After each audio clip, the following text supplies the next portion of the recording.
I grew up in Houston, Texas, in a very tough neighborhood. His father named him Quickie because he was so fast. Say, you boy, you are so quickie. When I was born, my dad was in prison. It was hard for my mom. For a single parent to raise 5 kids is tough. We were homeless and didn't have anywhere to go. It got to the point where we ended up living in a U-Haul under a bridge. Mama kind of left it open in a crack where we were able to get oxygen. It was very tough. I went without eating some days just to make sure my kids were, eating. She realized that she couldn't raise 5 kids anymore. So she sent me and my brother to live with my grandparents. My grandmother's neighborhood was dangerous. Me and Donald got into selling drugs and stealing cars. That's just the way it was. If you didn't do it, then you was the good boy on the block. And in my neighborhood, it wasn't too many good boys. Sports was going to be his way out.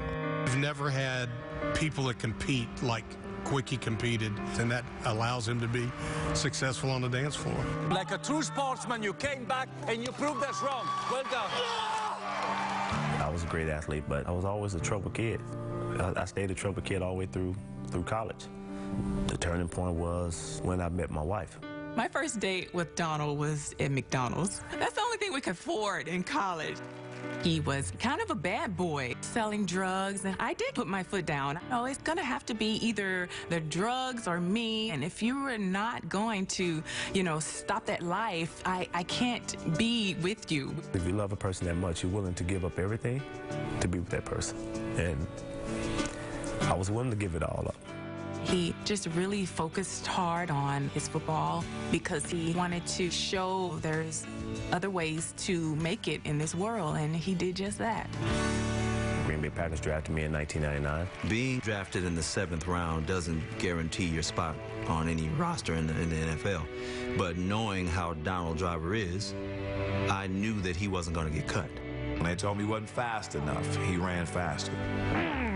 When they told me he wasn't tall enough, he jumped higher. I'm not a quitter. So Donald leaped over the odds that were stacked against him, and now he holds several records as well as winning a Super Bowl championship. Donald's always let his playing do the talking for him, and then he backs it up with that incredible smile and personality. Same thing this season on the show. His dancing has spoken for itself.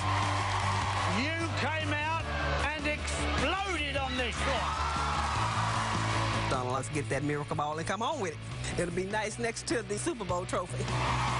He never gave up, and that's what makes the champion. When he stands at the end, it's going to be a 10, and I know it will.